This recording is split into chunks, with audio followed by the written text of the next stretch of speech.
Hello friends, welcome to literature fire channel. இன்றைக்கி நம்ம சேனலில் ரவீந்திரநாத் தாகூர் எழுதின கீதாஞ்சலி அப்படிங்கிற கலெக்ஷன் ஆஃப் போயம்ஸில் இருக்க 8th சாங்கை தான் பார்க்க போகிறோம். அதுக்கு முன்னாடி இந்த மாதிரி வீடியோஸ்க்கு நம்ம சேனலை சப்ஸ்கிரைப் பண்ணிக்கோங்க. இந்த கீதாஞ்சலியோட இன்ட்ரடக்ஷனும் ரவீந்திரநாத் தாகூரோட இன்ட்ரடக்ஷனும் இந்த கீதாஞ்சலியோட ஃபர்ஸ்ட் போயம் வீடியோவில் நான் கிளியராக எக்ஸ்பிளைன் பண்ணியிருக்கேன். வேணும்னா அந்த வீடியோவை செக் பண்ணிக்கோங்க. இதுக்கு மேலே வந்துட்டு கார்ட்ஸ் வரும், அது மூலியமாகவும் நீங்கள் அந்த வீடியோவை பார்த்துக்கலாம். அண்ட் இந்த வீடியோவோட எண்ட்லேயும் நான் அந்த வீடியோவை கொடுக்குறேன், வேணுங்கிறவங்க செக் பண்ணி பார்த்துக்கோங்க. இப்போ நம்ம 8th சாங்கை பார்க்கலாம். The child who is drugged with prince robes and who has jeweled chains around his neck loses all pleasure in his play. His dress hampers him at every step. இப்போ தாகூர் என்ன சொல்கிறாருன்னா, ஒரு குழந்தைக்கு ஒரு பிரின்ஸ் மாதிரி ட்ரெஸ்ஸஸும் chains jewels இதெல்லாமே போட்டு விட்டு அலங்கரித்தோம் அப்படின்னா அந்த குழந்தை என்ன யோசிக்கும்? அந்த குழந்தையால் ஜாலியாக விளையாட முடியாது, ரொம்ப கம்ஃபர்டபுளாகவே இல்லாத மாதிரி ஃபீல் ஆகும் இல்லையா? அந்த குழந்தைய ஒவ்வொரு ஸ்டெப்பும் எடுத்து வைக்க விடாமல் அந்த ட்ரெஸ் வந்துட்டு ஏதாவது ஒரு தொல்லையை கொடுத்துக்கிட்டே இருக்கும் இல்லையா? அதை தான் தாகூர் இங்கே சொல்கிறாரு.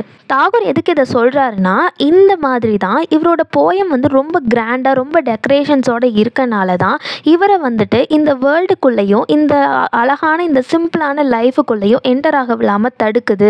அதனால தான் இவரால் இன்னும் மூவ் பண்ண முடியல அப்படிங்கிறத இதோட கம்பேரிசனாக சொல்லியிருக்காரு. Mother, it is no gain thy bondage of finery if it keep one shut off from the healthful dust of the earth, if it rob one of the right of entrance to the great fair of common human life. இப்போ தாகூர் மதரை பற்றி சொல்கிறாரு. என்ன அப்படின்னா, அந்த குழந்தைக்கு அந்த dress பண்ணி விடுற மதர் இருக்காங்களே அவங்கள வச்சு இப்போ கம்பேரிசனாக சொல்கிறாரு. இந்த குழந்தைக்கு எவ்வளோ வந்துட்டு அது ஒரு டஸ்ட்ஃபுல்லாக ஒரு அழுக்கு மாதிரி இருக்கும், அந்த எர்த்துலேருந்து அந்த ஜாலியாக விளையாடுறதாகட்டும் ப்ளஷர்ஃபுல்லாக இருக்க விடாது. அந்த ட்ரெஸ்ஸை வந்து எப்படா கழட்டி எறிவோம், எப்படா அந்த ட்ரெஸ்ஸை வந்து வீட்டுக்கு வந்து கழட்டுவோங்கிற மாதிரி அழுதுகிட்டே இருக்கும்ல அந்த குழந்தை. அந்த மாதிரி தான் அவரோட காமனான ஹியூமன் லைஃப்குள்ளே என்ட்ரு பண்ண விடாமல், உள்ளே போக விடாமல் இவரோட ரைட்டிங்ஸ் வந்து ரொம்ப கிராண்டாக இருக்கனால இவருக்கு இந்த மாதிரி ஃபீல் ஆகுது அப்படின்னு சொல்லி தாகூர் ரொம்ப பியூட்டிஃபுல்லாக கம்பேரிசன்ஸ் யூஸ் பண்ணி எக்ஸ்பிளைன் பண்ணியிருக்காரு.